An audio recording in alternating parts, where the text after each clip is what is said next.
international partners largely, and that will be primarily for emergency humanitarian assistance. And we met today, as I mentioned, with some female heads of household who had been identified by, for example, the organization Save the Children,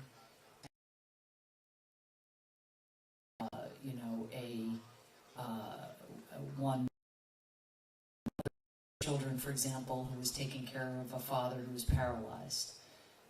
Another who had been unable to purchase more than one meal a day for her children in recent weeks, and had been unable to purchase shoes, and in being unable to purchase shoes had trouble getting her children to be able to go to school because the school was insisting that the children wear shoes. And so being able to provide this emergency assistance has enabled that family not only to have shoes, which is so important, but also as a knock-on effect to be able to go to school. And so, again, when you are living on the edge, even small infusions of resources can mean the difference between going hungry and not going hungry, going to school and not going to school. And I think that answers your question both about what the content of the programming will be. Well, let me say, on the humanitarian assistance, again, food assistance, the best way to think about it is emergency assistance for the extremely vulnerable. We know that there is need across Sri Lanka. This programming that I'm announcing today is going for those who have the greatest need. And, we are aware that sometimes assistance has been politicized in this country. This is not the only country in which this has happened. It happens in every country around the world. But we are very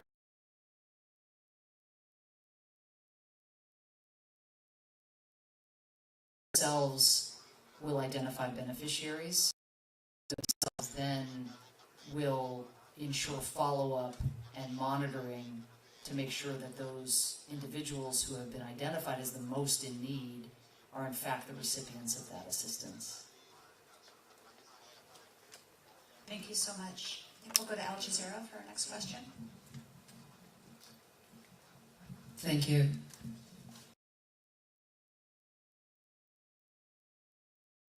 President Ranil Wickremesinghe that political reform and political accountability must go hand in hand with economic reform, particularly looking at some of the issues.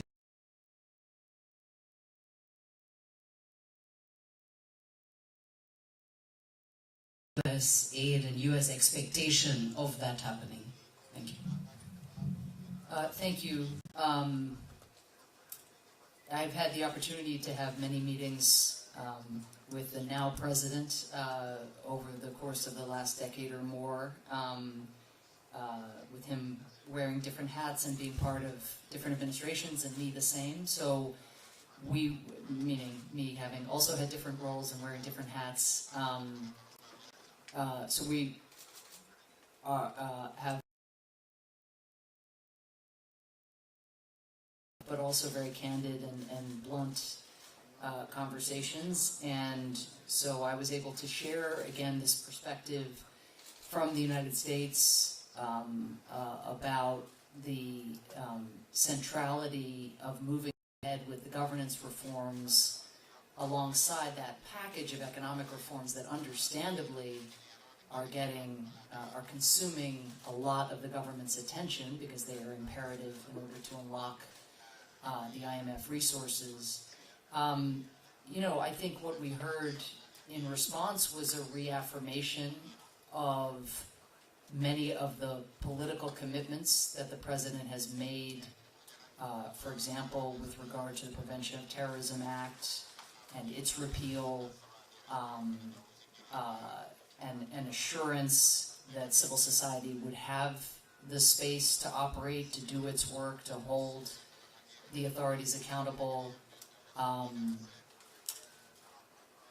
think the challenge is that the docket is very full, and the government hasn't yet been filled out, and so it will be very, very important for both reform agendas to proceed in parallel. And I think so. What we heard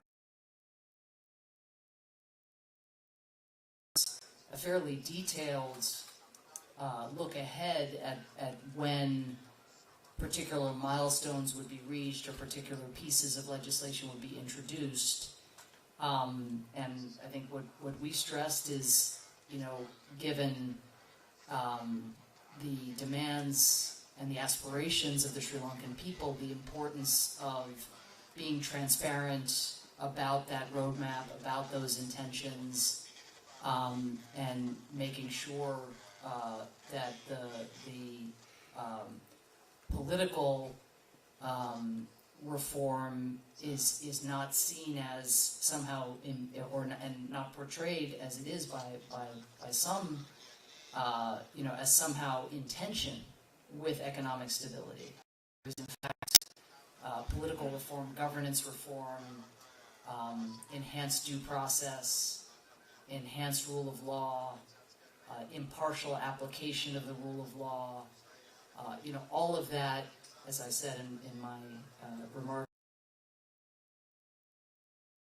what will allow longtime supporters of the Sri Lankan people to convey that things are changing in Sri Lanka across the board. Whereas if there's a temptation to only proceed, within the four corners of the economic domain, and indeed,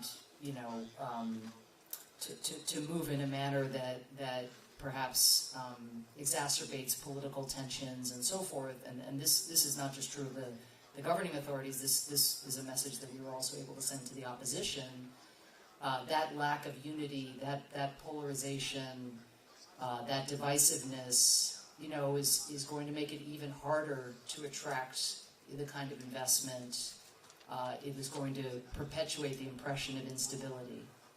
And so, again, we had a frank exchange of views, and I think what's very, very important is a transparent implementation plan that will hopefully expand and enlist the trust and confidence of Sri Lankans who are waiting to see the change that they feel they were promised. Thank you very much. I think next we have Aidh from Reuters.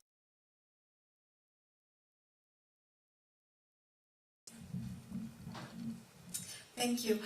Ms. Paz, this will be slightly out of your wheelhouse. Hi, over here. Okay, thank you. But since, given your previous role with the UNHRC and the fact that Sri Lanka is heading to a UNHRC process, I was just wondering whether you could maybe share your thoughts and insights about that process, and do you feel that there needs to be a stronger impetus with a new president leading Sri Lanka's government now, that Sri Lanka has a greater role to play in terms of making sure that accountability takes center stage post UNHRC? Thank you. Thank you. Well, this is an issue that I worked on a great deal when I worked as President Obama's human rights advisor, and then when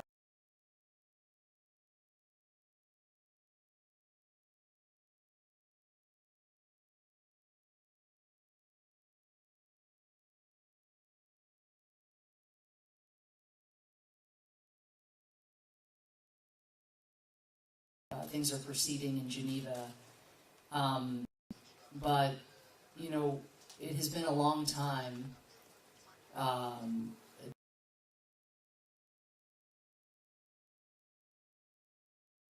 being established for Sri Lanka.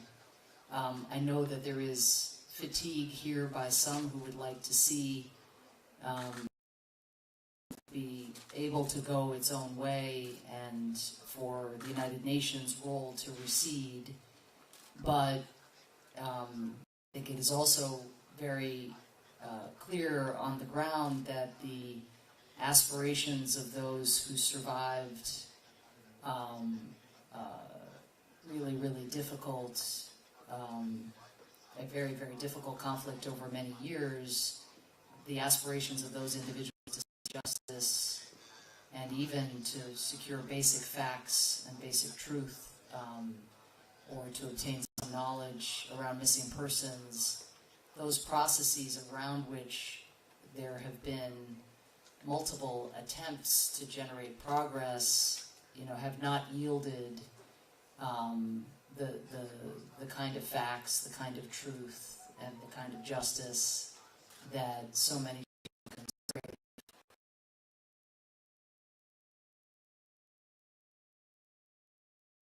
As part of the core group in Geneva,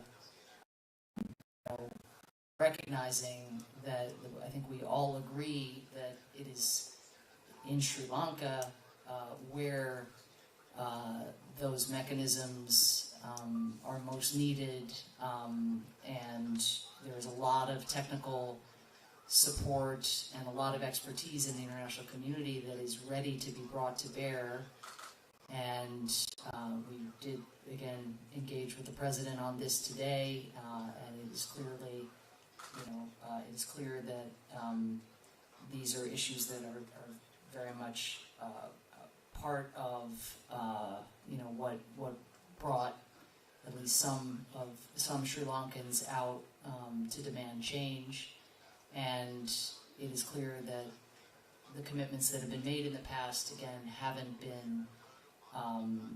delivered sufficiently to address again those deeply held aspirations. And I will say, as somebody who's traveled and met with survivors of the violence and seen, as so many of you have, mothers still carrying the photos of children who've gone missing, any step that can be made to offer solace to families who have endured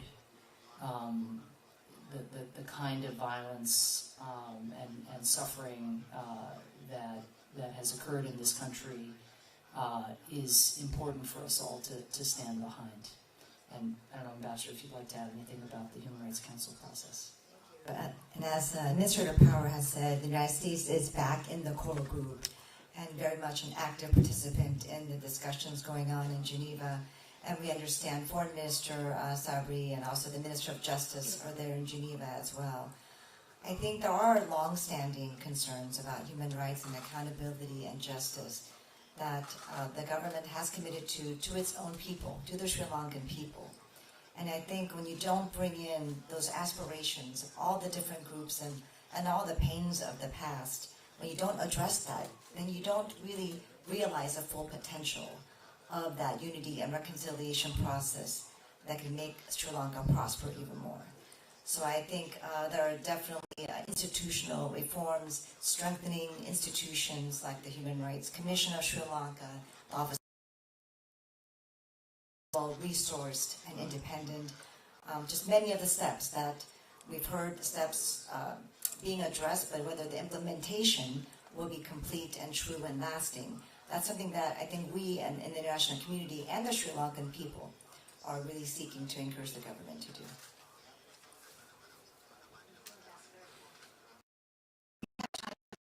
Question, I apologize. It's already after 5 o'clock. Siri, I think I've seen your hand up each time. Do you have a question for the administrator?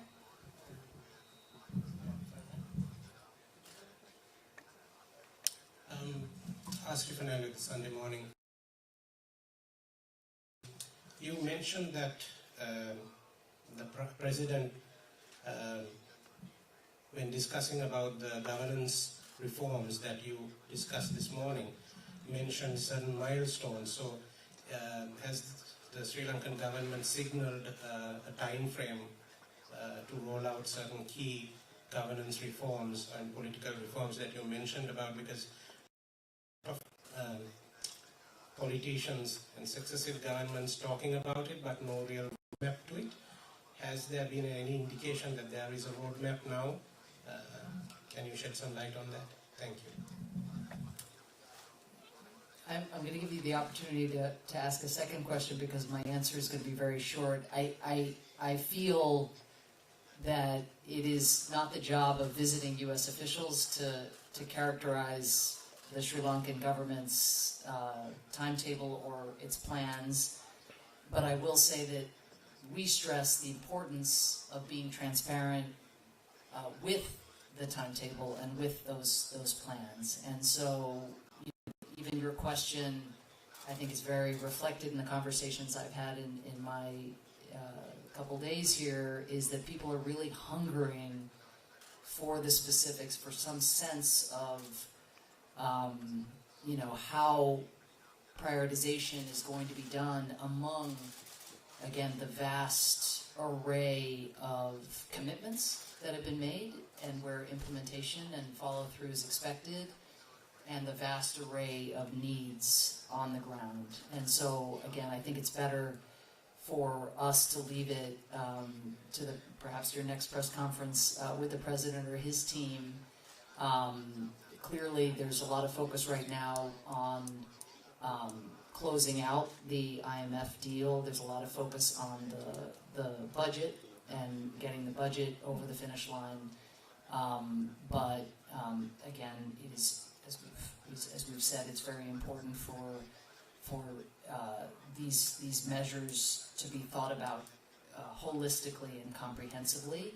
And even if, just by definition, in the nature of the legislative process or the nature of governance, you can't do everything at once and you can't do everything immediately, even if that's in the nature of governance, it doesn't mean that you can't, again, lay out a way ahead in a manner that affirms for citizens that you still intend to follow through on the kinds of commitments that have been made. So again, I urge you to engage the government around their specific plans.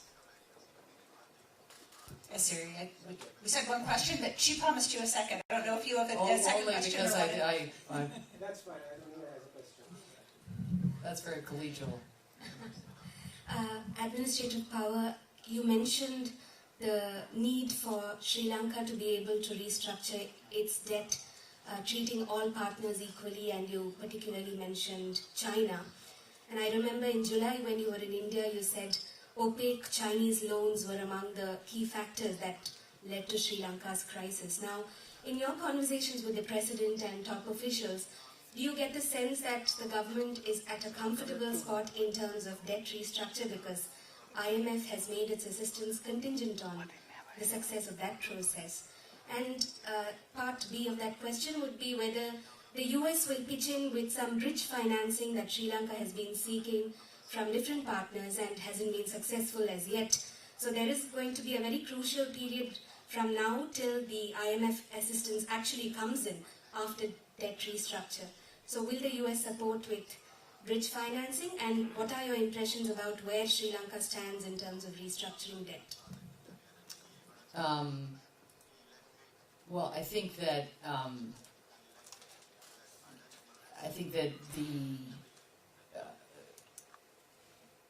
the question of how to obtain stable, predictable financing,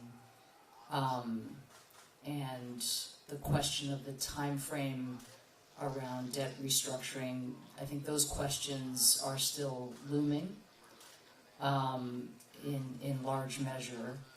And what we made clear from the standpoint of the United States, and what Secretary Yellen has made clear just in the last few days, is that we stand ready to support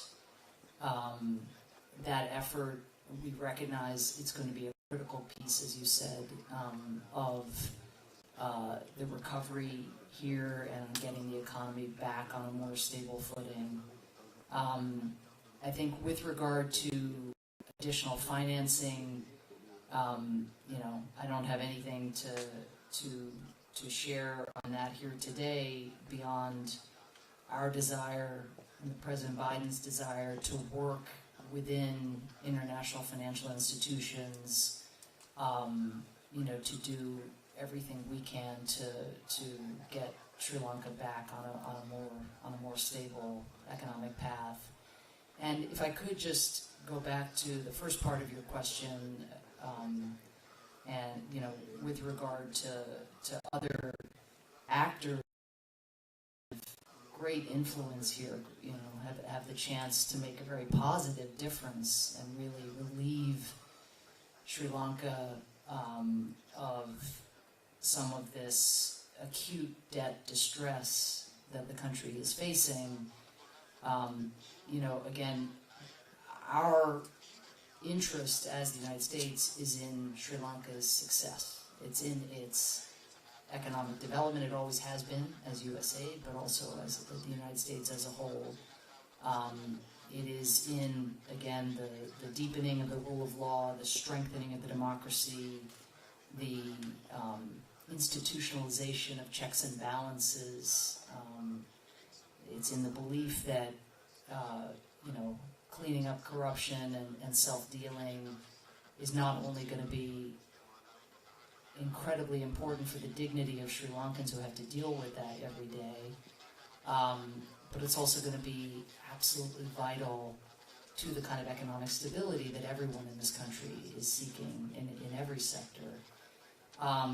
And so that is our belief. I think we really hope that all countries, and I mean there are many donor countries that have long played very constructive roles here, the United Kingdom, Japan, the European Union. We work very, very closely with those countries to make sure that our work is mutually reinforcing, and that we are together looking at how to prioritize what are scarce resources globally.